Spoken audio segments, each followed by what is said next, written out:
I clocked out of work just as the clock struck 11, a final echo of the day's grind slowly receding into the night.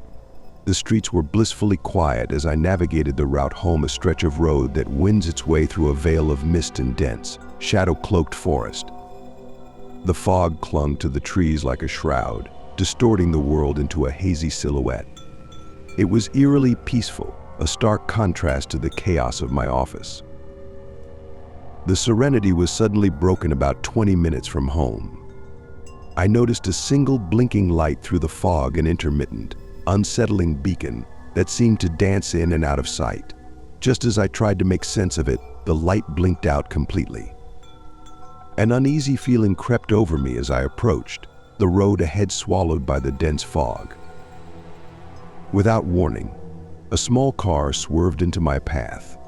My heart lurched as we collided, the sound of crunching metal and shattering glass echoing through the night. The car, an old rust bucket with peeling paint, had appeared out of nowhere, like a specter from the fog. The driver emerged, a middle-aged man with a face etched in lines of worry. He avoided eye contact, his movements jerky and suspicious. He rummaged through the wreckage with an oddly methodical approach, almost as if he was looking for something specific, something hidden. A shiver ran down my spine when another figure emerged from the back seat. The figure, shrouded in the shadow of the fog, remained indistinct, but something about their presence sent a jolt of fear through me. The man's actions and the shadowy figure made my gut churn with dread. In a panic, I fumbled with my phone, my fingers clumsy and shaking. I had to get out of there, had to put as much distance between myself and that eerie scene. With my heart pounding, I tore away from the accident site, driving as fast as the fog would allow. My rearview mirror was a constant source of terror. Every shadow, every shifting shape seemed to hold a sinister promise. I reached the nearest gas station, a dingy, flickering relic of a bygone era. I parked and slumped against the wheel, my breaths coming in ragged gasps. I glanced around the dimly lit lot, the flickering lights casting long, jittery shadows. Every passing car made my pulse race.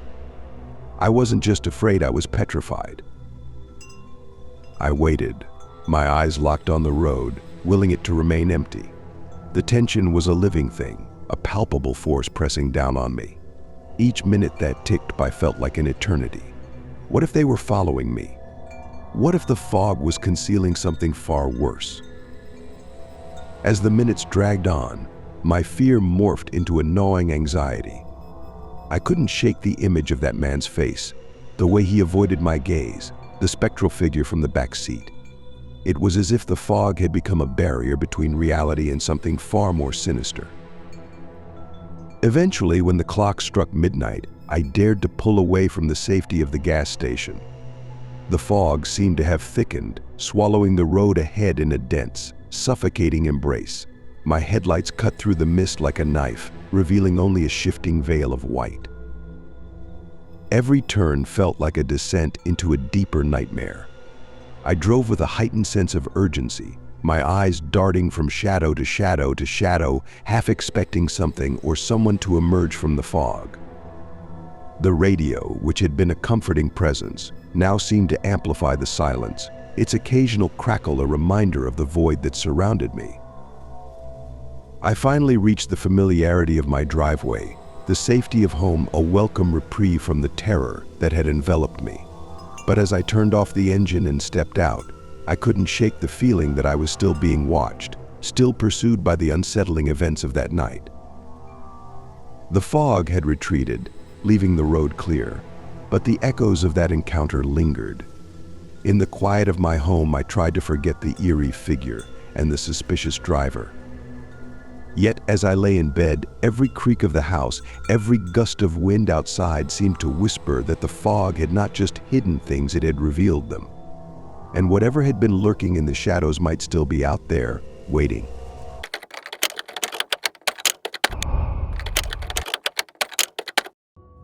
The night was an unrelenting canvas of black velvet, the kind that swallows up all the light and spits out shadows. I was barreling down Route 9, a lonely ribbon of asphalt stretching out before me. The truck's engine was a deep, throaty growl, a comforting companion in the eerie silence of the night. It was well past midnight, and I was itching to get home. The delivery had gone smoothly, but something about that darkness gnawed at my nerves. The truck's headlights sliced through the gloom, but there was a pair of headlights lurking in my rearview mirror, unnervingly close. I squinted, trying to make out the make or model of the car, but the darkness was a thick, impenetrable wall. The car's headlights flickered on and off, teasing me like a cat playing with its prey. I could feel my pulse quicken. I'd been driving long enough to know the tricks of the road, and this was no random tale. Whoever it was had a purpose. My knuckles gripped the steering wheel, turning white with tension as I veered off into the truck stop, hoping to shake off this shadowy pursuer. The truck stop was a sad affair at that hour, neon lights flickering and a few scattered trucks. I parked in the far corner, the truck's engine hissing as it cooled. The headlights of the car followed me in, their brightness now a relentless spotlight on my dwindling patience. The car glided into a space nearby, and for a moment, the world felt too small, too tight. I stepped out of the cab, my boots crunching on the gravel as I approached the car, its engine rumbling like a predator on the prowl. The car's window slid down with an almost theatrical slowness. There was a man behind the wheel, his face obscured by the shadow of his hat. His eyes were a dark void, unblinking and cold. I tried to catch his gaze, but he looked away, his movements strangely fluid. "Hey," I shouted, trying to muster up a semblance of authority. "What the hell's your problem? Why are you following me?" The man's lips twisted into something that might have been a smile, but it looked more like a grimace. Before I could react, he slammed the car into gear and sped off, tires squealing in protest. I watched him disappear into the night, a sinking feeling in my stomach. I shook off the unease, trying to convince myself it was just some random creep. I climbed back into the cab, locking the door behind me. The truck's cabin was a sanctuary of sorts, familiar and safe. I stretched out on the seat, trying to let sleep overtake me. But sleep was a fickle thing, and the creeping sensation that I was not alone gnawed at my consciousness. Minutes or maybe hours later, a sound sliced through the stillness. A scraping noise, faint but insistent. I sat up, straining to hear. The sound was coming from the back, from the trailer. My heart pounded in my chest as I grabbed the flashlight from the glove compartment. I crept down the steps, the beam of light darting across the deserted lot. The trailer lock was being fiddled with, the metal scraping against metal. The air was thick with the smell of gasoline and something else, something rank and sour. I swung the flashlight towards the lock, and there he was, the man from the car, hunched over, his hands working frantically. "What the hell?" I shouted, the words coming out more like a growl. The man's head snapped up, eyes wide with surprise and fear. He scrambled to his feet, but before he could react, I lunged at him. He stumbled back, his face a mask of terror. "Get away from my rig," I roared, my voice echoing in the empty lot. The man bolted, his footsteps fading into the distance. I watched him disappear into the blackness, my breathing heavy and ragged. I made sure the trailer lock was secure, my hands trembling as I checked and rechecked. Every shadow seemed to hide a threat, every gust of wind a whisper of danger. Finally, I climbed back into the cab, slamming the door shut and locking it. I stared out into the night, waiting for the adrenaline to wear off, my mind racing. The road home felt interminable, the truck's engine a constant, reassuring hum. But the man's dark eyes, his grim, silent presence, lingered in my mind. The fear was a tangible thing, like a thick fog that clung to my skin and seeped into my bones. It wasn't just the fear of the unknown, it was the fear of something that had already touched me, something that was still out there in the dark, waiting. As I finally pulled into my driveway, The first hints of dawn brushing the horizon, I realized that some shadows never truly vanish. They follow you, lurking just out of sight, their presence a constant reminder that the night is never completely safe.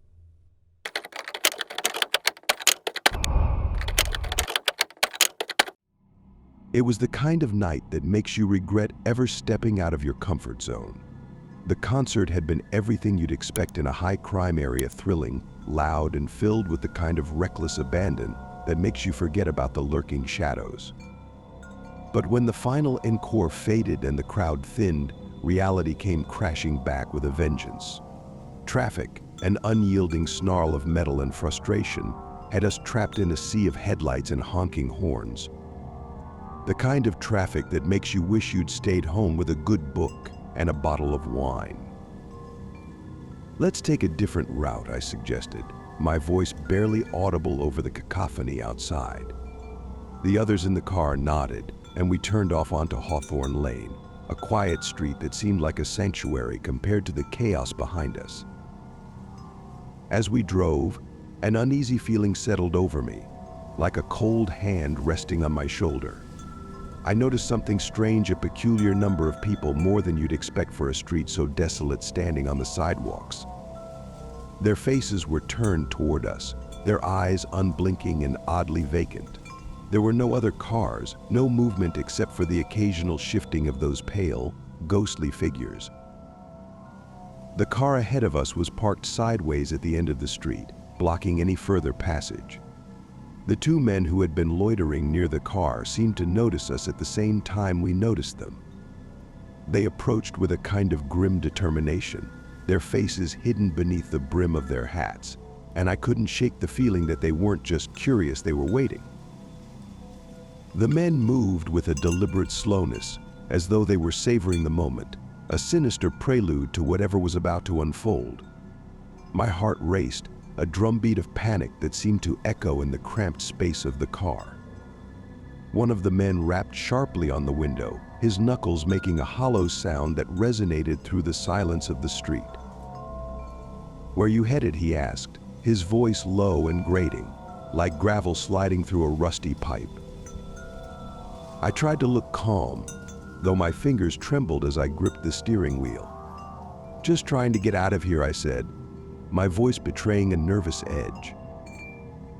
The other man had already moved to the other side of the car, and it dawned on me what they were really after. They weren't just asking for directions, they were trying to get inside. The realization hit me like a cold wave, and I felt my breath catch in my throat. The sound of the door handles clicking, the muffled clunk of metal against metal, everything seemed amplified, as if the world had suddenly slowed down. I watched in horror as the men's faces grew closer to the windows, their eyes reflecting the dim streetlight like hungry predators. "Let's go," I shouted, though it felt like my voice was swallowed by the darkness. With shaking hands, I threw the car into reverse and slammed the gas pedal. The tires screeched, a high-pitched wail that cut through the silence, and we lurched backward, narrowly avoiding the men who had just reached for the handles. The night outside was a blur of blackness and faint streetlights, the figures on the sidewalk seeming to dissolve into the shadows as we sped away. The eerie calm of Hawthorne Lane receded behind us, replaced by the chaotic rush of the traffic we had initially tried to escape. The sound of my own breathing, ragged and uneven, filled the car as we drove on, the normalcy of the world seeming to rush back into place with each passing mile. As we made our way through the familiar streets, the unsettling image of those silent, watching figures lingered. The chill that had settled in my bones refused to leave, a cold reminder of how quickly a seemingly quiet place can become a breeding ground for nightmares. I glanced at my friends, their faces as pale as mine, and realized that the night had left us all marked by something far darker than we'd ever anticipated. We didn't talk much after that, each of us lost in our own thoughts, trying to piece together the fragments of what had just happened. The unsettling feeling that had clung to us from the moment we turned onto Hawthorne Lane never really faded, a lingering shadow that followed us long after we were safely home. In the quiet of my own room, I found myself unable to shake the image of those empty eyes and the silent, watching figures. Hawthorne Lane had shown us a side of the world that wasn't meant to be seen, a place where darkness and dread were as much a part of the night as the silence that followed. And as I lay in bed, staring at the ceiling, I couldn't help but wonder what other secrets the night was hiding, just beyond the edge of the streetlight's glow.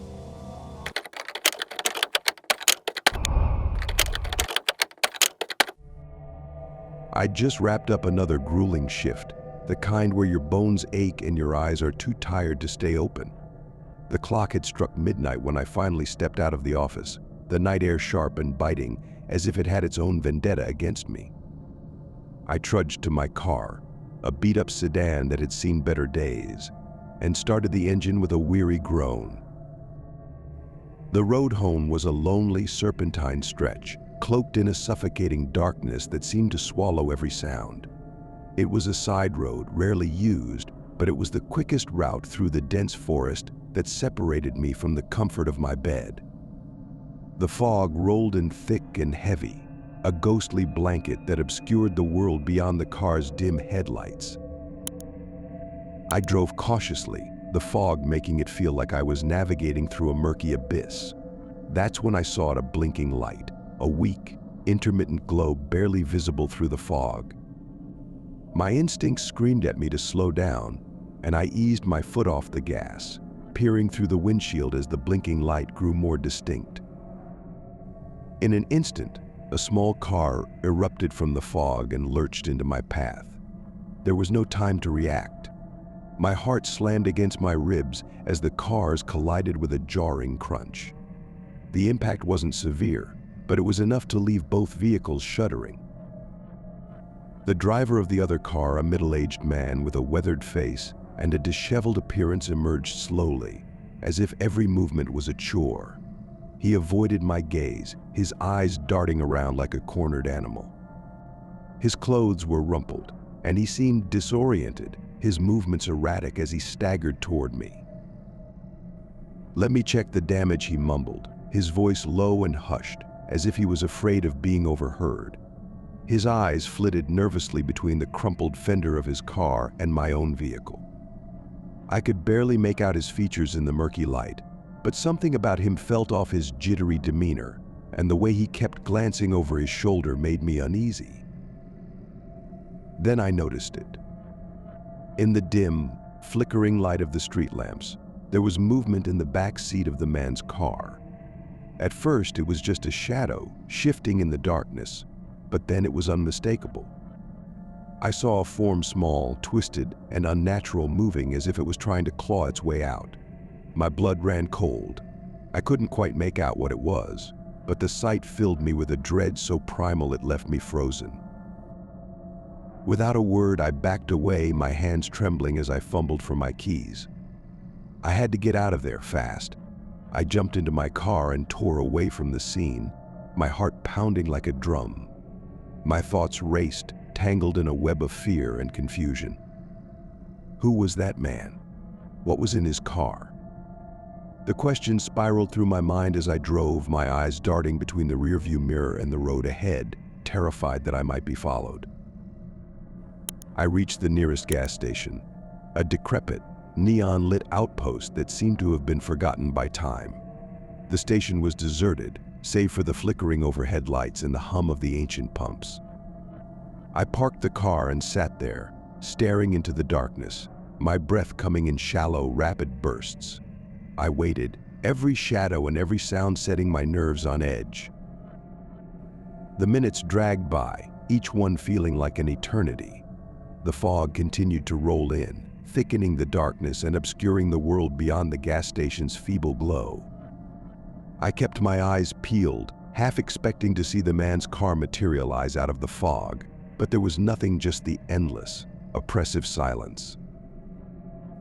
Eventually, my fear began to ebb, replaced by a gnawing uncertainty. What had I just witnessed? Should I report the incident to the authorities? The nagging doubt wouldn't leave me. I felt like I had stumbled into something dark and twisted, something that shouldn't be touched. But the danger was real. and the eerie encounter left me shaken. I finally made my decision to head home, the fear still lingering in the pit of my stomach. The forest seemed even darker on the way back, the fog more suffocating. The blinking light from earlier haunted me, a reminder of the dread I had escaped. I drove cautiously. The memory of that small, writhing shadow burned into my mind, a chilling reminder that some things are best left unseen. As I reached the safety of my own home, I couldn't shake the feeling that something had followed me, that the darkness I had fled from was still lurking just beyond the edge of the known world, waiting for the right moment to pounce. The night had changed me. The road home, once a familiar path, now seemed like a journey through a twisted dream, where the rules of reality no longer applied. I locked my doors and drew the curtains, the fear still clinging to me like a cold sweat. The blinking light was gone, but its shadow lingered in my mind, a sinister reminder that some encounters are best left buried in the fog.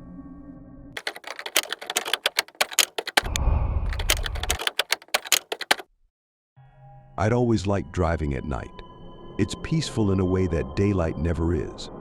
The road stretches out, a black ribbon under the stars, and the hum of the engine is a soothing lullaby. But on this particular night, the silence felt heavy, like a shroud of impending doom I couldn't shake off.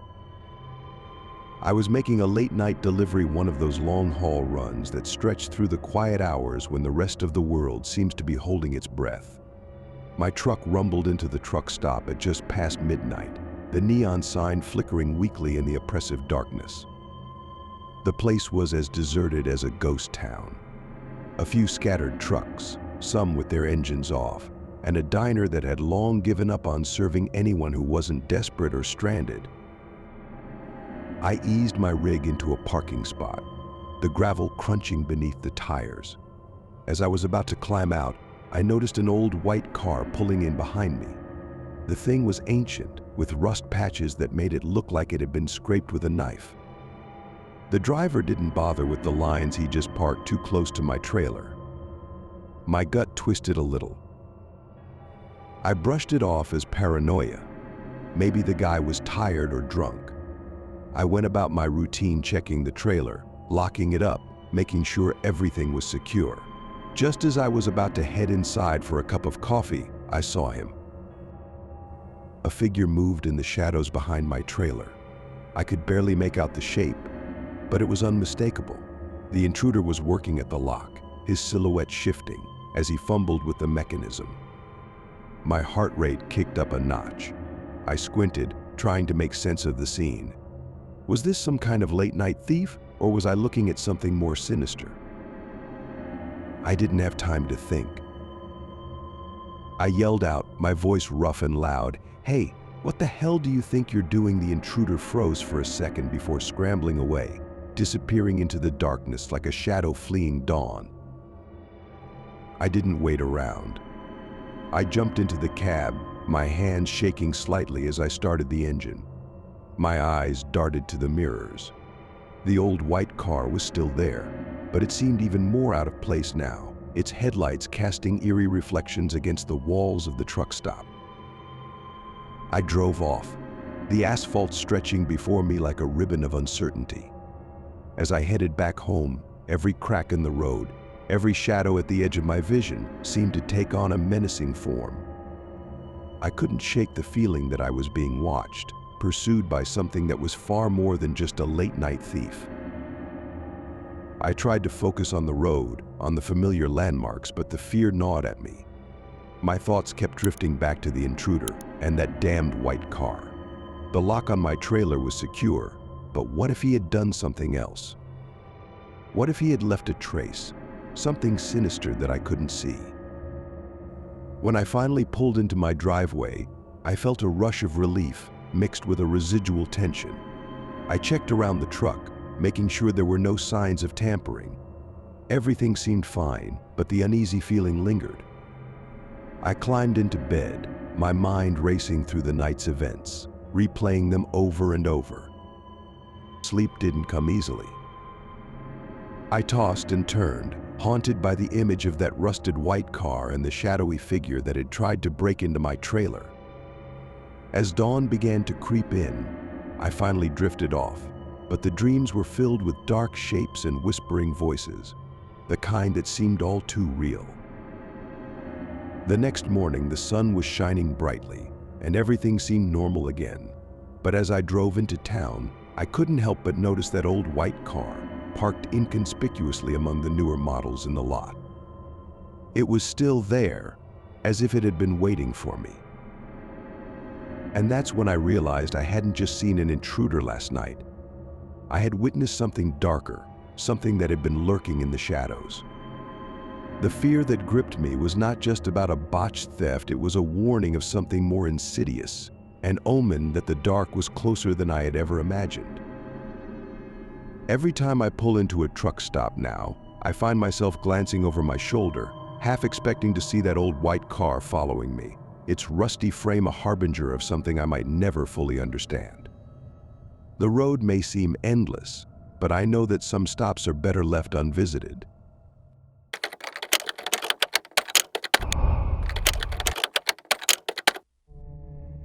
It was one of those nights where the city itself seemed to crawl with the weight of 1,000 forgotten sins.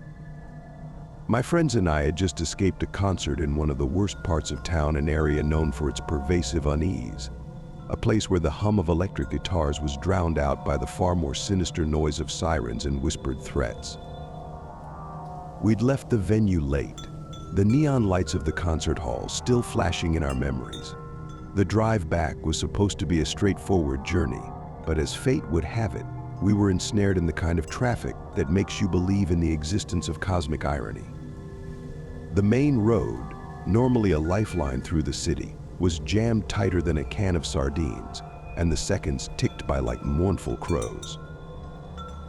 "Let's take the side streets," Ryan suggested, his voice tight with that anxious edge that comes when you're marooned in the wrong part of town. He was the kind of guy who could find a silver lining in a thunderstorm, but that night even his optimism seemed like a brittle facade. We peeled off onto the neighborhood streets, hoping for a shortcut that would save us from the congestion. The streetlights here were dim, their glow more of a murky orange than anything truly illuminating.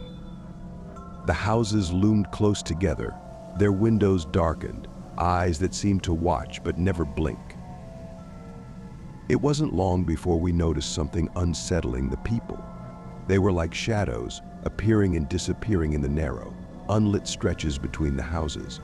Figures lingered just beyond the reach of the streetlights, their eyes reflecting the faint glow like predatory animals. I tried to convince myself it was paranoia after all. Who wouldn't be on edge in a place like this? Then came the cars. They started to appear, one after another, blocking the street like barriers in a nightmare. The vehicles were old, their paint chipped and rusting, and they sat there like sentinels. I felt my stomach, not the oppressive feeling of being watched, was becoming a tangible force, pressing down on us from all sides. Ryan pulled the car to a stop as the path ahead was completely obstructed. "What the hell?" he muttered, his fingers gripping the steering wheel so tightly that his knuckles turned white. It was clear that something was terribly wrong. The air in the car grew thick, suffused with the stench of fear and the scent of something else, something metallic. And then, as if the night itself had conspired against us, two men emerged from the shadows. They moved with a deliberate, almost predatory grace, their faces obscured by the darkness, but their intentions as clear as the moonless sky. They approached the car, their steps echoing in the silence of the street. The headlights caught their faces briefly, and I saw enough to know I didn't want to see any more. One of the men was tall and wiry, his eyes cold as steel. The other was broader, his bulk threatening in the confined space of the street. They were close enough now that I could hear the low murmur of their voices, no words, just a harsh, grating sound that set my nerves on edge. Panic set in like a wild animal, clawing at my insides. Ryan's hands trembled as he fumbled for the gear shift. The taller man reached for the door handle, his fingers moving with an eerie calmness, as if he knew this was just another routine. The car's interior seemed to contract around us, the shadows pressing in, making it harder to breathe. "Go," I shouted, my voice a strangled cry. I barely recognized it as my own. Ryan didn't need any further encouragement. He slammed the car into reverse with a force that nearly jolted us all out of our seats. The tires screeched, throwing up a cloud of dust and debris, and we lurched backward, the sound of scraping metal filling the air as we narrowly avoided a collision with one of the blocking cars. The men were left standing in the street, their faces a blend of surprise and something darker, perhaps frustration or a silent vow of retribution. I could see them through the rearview mirror, their figures receding into the night, swallowed by the darkness they seemed to command. We sped away, the streetlights flickering by in a blur of orange and shadow. The oppressive weight of fear slowly lifted as we finally reached the familiar hum of the highway, where the sound of tires on asphalt was a comforting, almost sacred noise. The drive back was a muted affair. We didn't talk much, the silence between us punctuated only by the occasional shudder of relief. We were shaken, no doubt about it. The night had clawed at our sanity, left its mark in the form of cold sweat and racing hearts. As we pulled into the safety of a well-lit street, I glanced back at the road we'd come from, half expecting to see those men reappear from the darkness. But there was nothing, just the regular hum of a city that had, for a moment, shown us its darker side. The distant eyes were gone now, their watchful gaze replaced by the mundane glow of streetlights. But I knew somewhere in the crevices of that night, their presence lingered, a shadow waiting for its next opportunity. And as we finally arrived at the comfort of our homes, I couldn't shake the feeling that somewhere, out there in the dark, those eyes were still watching, waiting for the chance to find us again.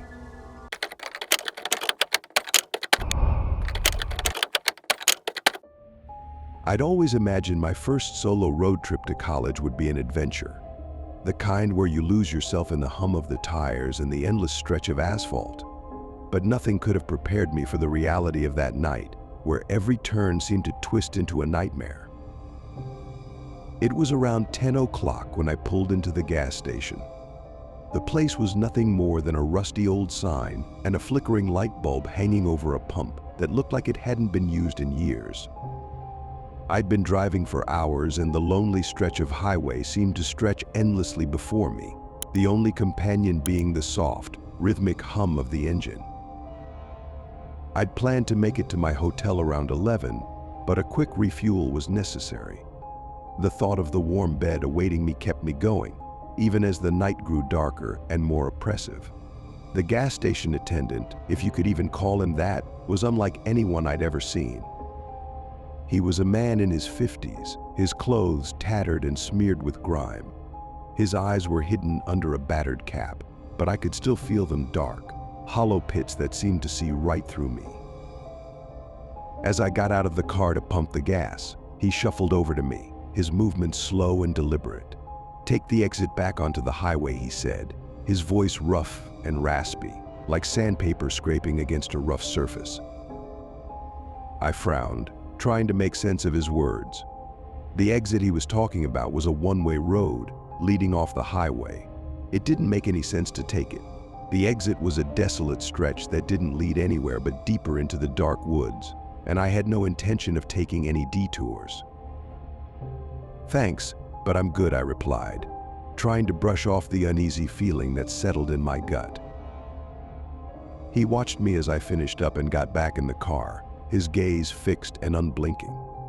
I felt a shiver crawl up my spine, but I shrugged it off and pulled back onto the highway. It wasn't long before things started to go wrong. The streetlights, once a comforting glow in the darkness, had all gone out. The highway, usually bustling with traffic, was now eerily empty. The only sound was the low rumble of my engine and the occasional creak of the car as it navigated the desolate stretch of road. As I rounded a bend, I saw them, 4 men, standing by a truck in the middle of the road. They were armed, holding what looked like baseball bats and crowbars. Their faces were blank, expressionless, as if they were waiting for something or someone. I could feel my heart pounding in my chest, each beat echoing louder in the silence. My instincts screamed at me to turn around, but the truck was blocking the road. There was no way out but to reverse, and I had to act fast. My hands trembled as I threw the car into reverse, slamming the gas pedal down. The tires screeched in protest, and I could hear the men shouting something indistinguishable as I sped away. My eyes were locked on the rearview mirror, watching them disappear into the distance. I didn't stop until I reached the nearest exit, my breath coming in ragged warning from beyond, or perhaps a ghostly figure trying to save me from something far worse than a simple detour. Whatever it was, it left me with a chilling reminder some exits are meant to be avoided.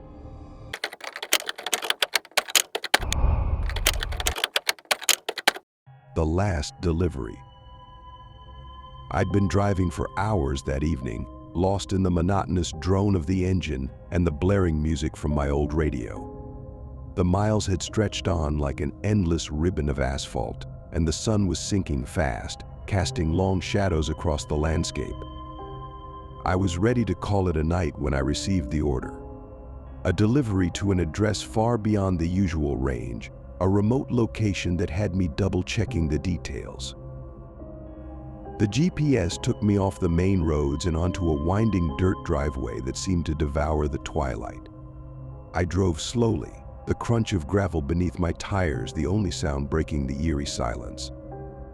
The house appeared ahead, an old, sagging structure that looked like it had been abandoned for years.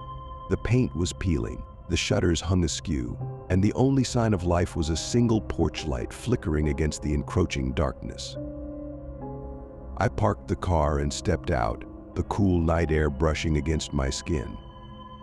As I walked towards the house, a shiver of unease ran down my spine. The place had an unsettling stillness about it, like it was holding its breath. The porch light cast a sickly yellow glow, illuminating a narrow path to the door, which was slightly ajar. I raised my hand to knock, but something made me pause. The silence was too profound, too complete. I could hear the distant rustle of the wind, but nothing else. I stood there for a moment, my hand suspended in midair, before I heard the sound of a car engine approaching. Turning around, I saw a car pulling up behind my delivery vehicle. The man who emerged from it was tall and gaunt, his features obscured by the shadows of the evening. He moved with an unnerving calmness, the kind that makes you feel like you're being watched from the moment you see him. He didn't acknowledge my presence, didn't even glance my way. Instead, he parked his car and simply stood there, staring at me with an unsettling intensity. My heart pounded in my chest, and a cold sweat broke out across my forehead. I tried to call out to him, to ask if he was there for the delivery or if he needed something. But he didn't respond. He just stood there, his gaze fixed on me, unblinking and unnerving. I could feel a creeping sense of dread wrapping around me, tightening like a noose. Every instinct screamed at me that something was terribly wrong. The man's presence was too deliberate, too precise. My skin crawled as I imagined the worst. What if he was here for me? Without a second thought, I turned and fled. I sprinted through the tall grass that bordered the driveway, the stalks rustling around me like whispers of the damned. My breath came in ragged gasps as I darted into the field behind the house, my footsteps muffled by the thickening darkness. The terrain was uneven, and the grass seemed to reach up to snag at my clothes, but I didn't slow down. My mind raced with frantic thoughts, each one more desperate than the last. I could still see the flickering porch light in the distance, like a beacon of false hope. Finally, I reached a road. My legs felt like lead as I staggered to the side, desperately waving my arms at passing vehicles. The headlights of an approaching car were a godsend. I flagged it down, and the driver, a middle-aged man with a kindly face, called the police for me. I was shaking uncontrollably, my breath coming in shallow gasps as I recounted the story to the authorities. When the police arrived, they searched the area thoroughly.